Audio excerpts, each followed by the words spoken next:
Okay, so I didn't get to film yesterday. It's a little bit busier than usual. But I guess I'll just continue on as if this is the third day, even though it is the fourth day. Alright, so it is the fourth day.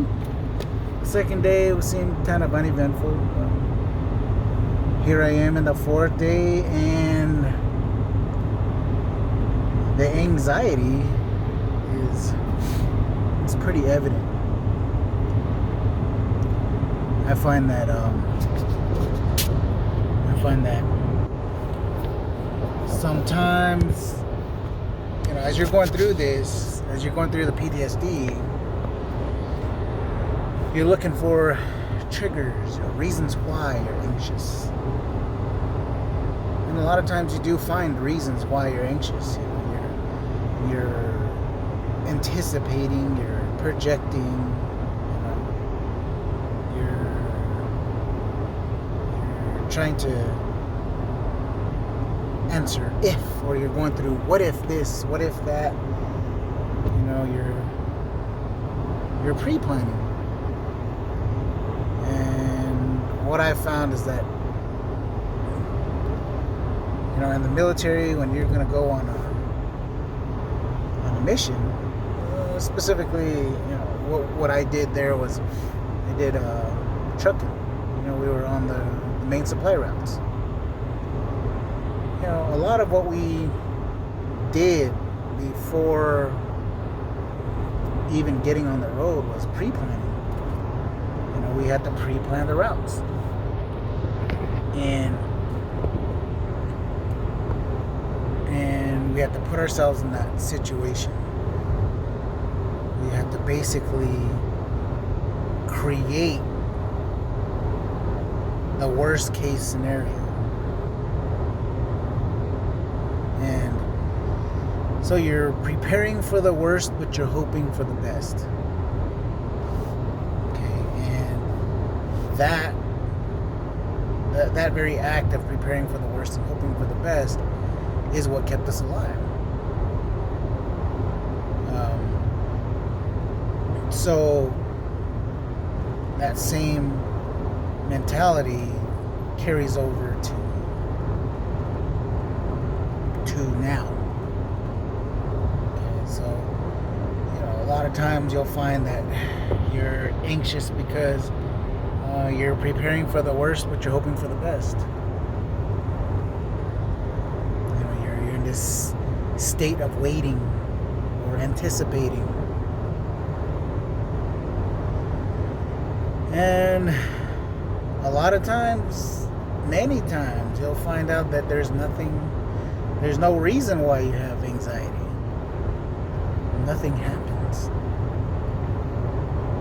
You're not pre-planning, you're not anticipating. You're just being right now in the present. And to me, that's scary, because the attacks, or when the shit hits the fan, it's usually when you're not paying attention. It's usually when you feel like things are going okay. So it becomes this thing where the times when you are fully present and you are enjoying the moment, you are being in the moment, just that simple fact of being in the moment creates the anxiety. Because you realize that you weren't paying attention. You were consumed with the moment, and something fucked up could have happened, and you would have not even have known that it could have happened.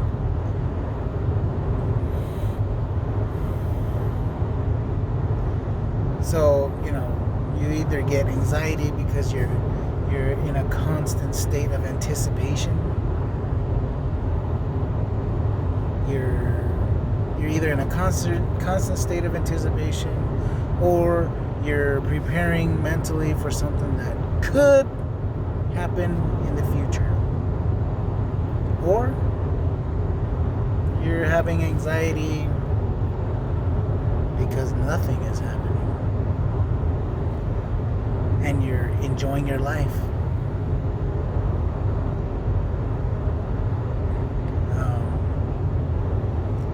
Yeah.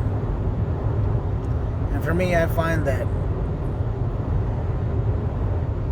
you have to, I'm real conscious during this time that of being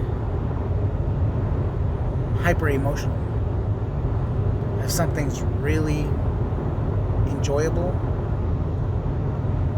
I have to really pull the reins back, because when something's really enjoyable, or you reach a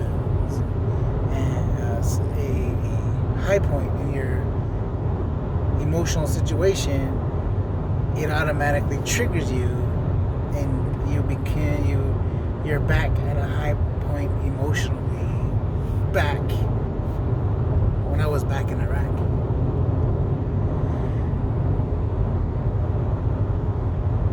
It's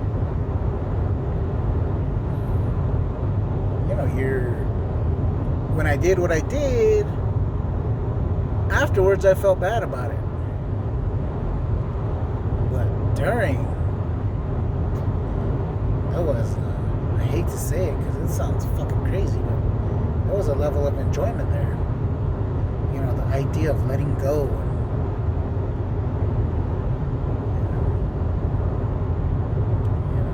It's just doing everything that you were trained to do to finally just let it all loose.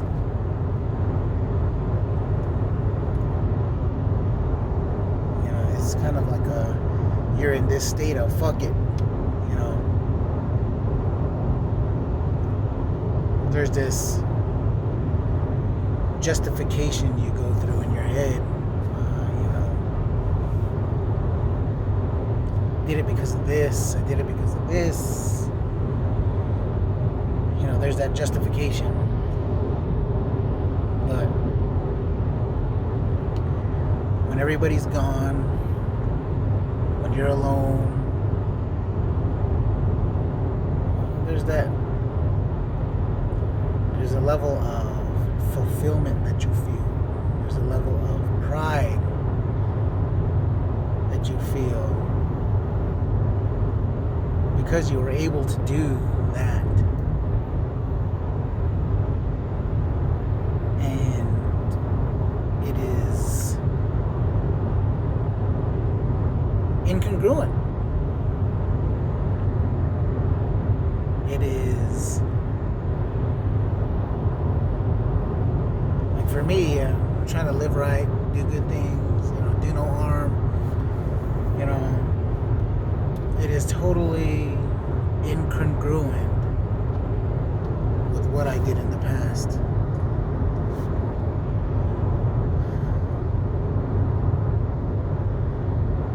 And that incongruence creates anxiety. It also creates anxiety. Because you did it. You did it. And if you've done it once, what happens if you're called upon to do it again and again and again and again? Just that knowledge that ability is inside of you. That is really a mind fuck.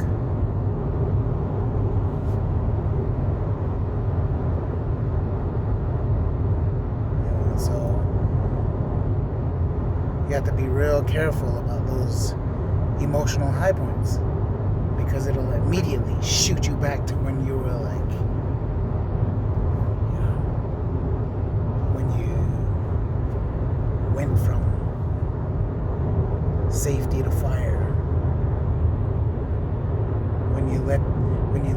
fucking M249 sing, you know? You know,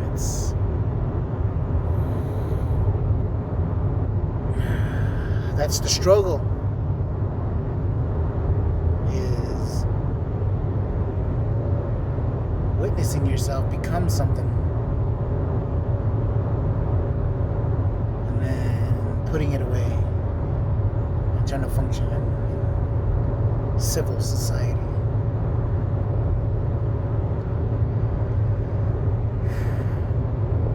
That's it. I mean, you can function. I mean, I'm functioning surprisingly well right now, you know, despite having all the fucking anxiety that's going on right now. You know, it's all bubbling below the surface.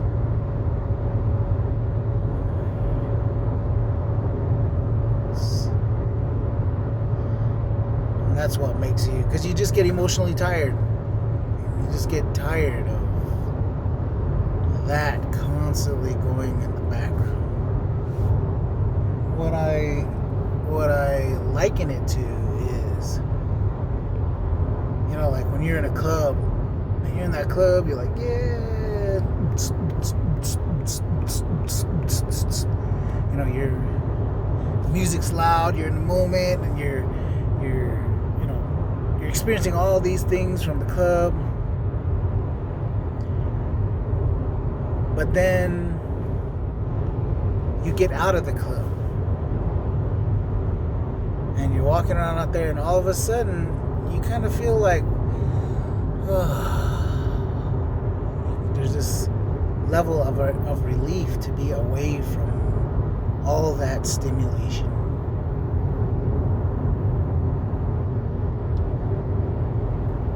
You know? And, you know, for a certain time, all that music and all that commotion that's going on in there, it's welcome and it's enjoyable, but after a while it's just like a sensory overload. You know, it's just too much for too long, and so it feels like that everything is irritating. People's little bullshit questions.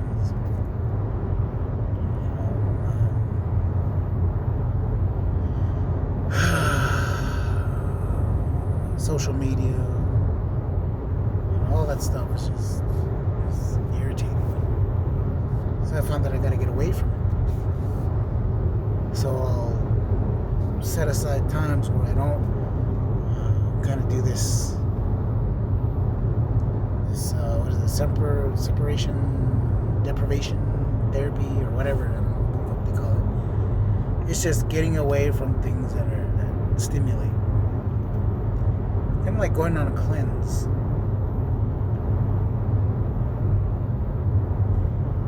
Yeah, but you just get emotionally tired of the anxiety, and you become short with everybody, and you begin to act. You begin to react, and you begin to react instead of respond. The difference between reaction is that it's you're not thinking logically about your action. Responding, there's thought, and then there's action.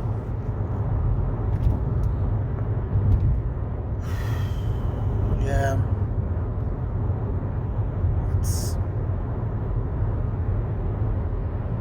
You just become exhausted.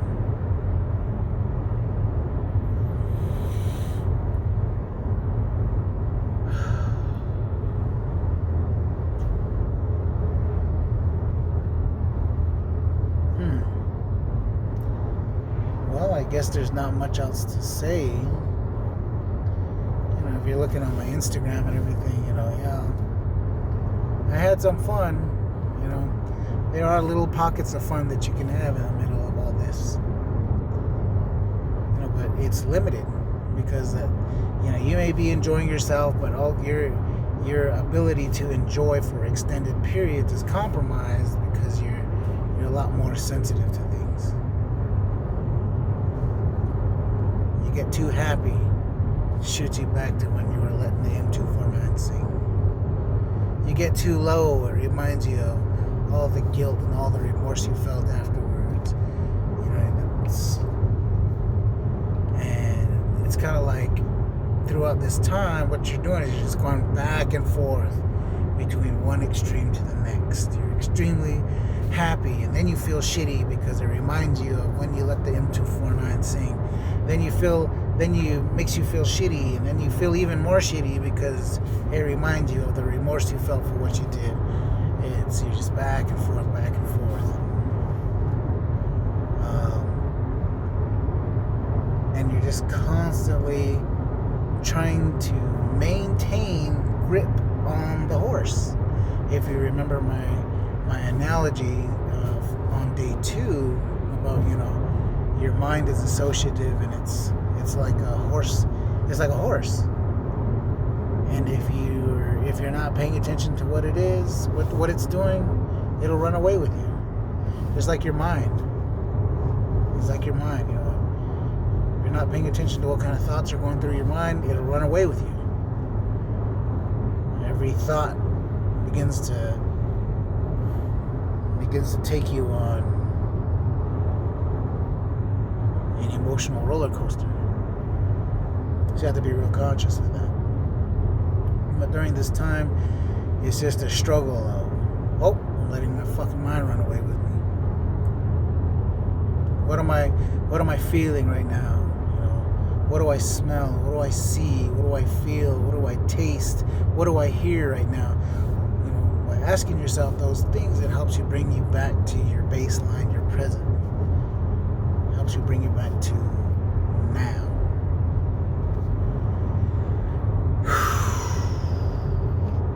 And, I'm having to take more cleansing breaths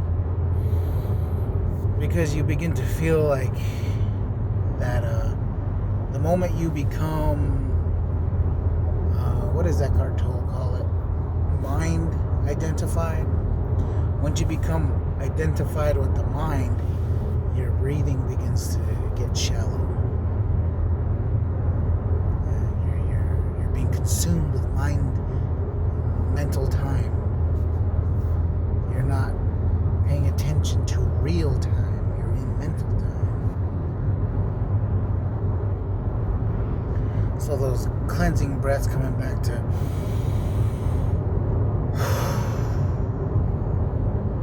fully taking in a breath, not just filling in your lungs, but also filling in your belly.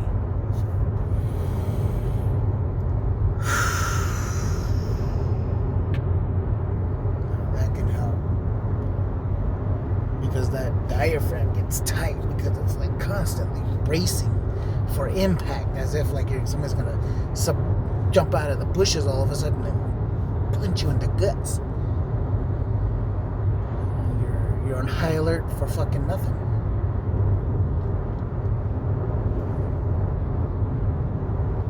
Alright guys, I think that's everything I got to say about this. Like, comment, whatever. Ask me questions.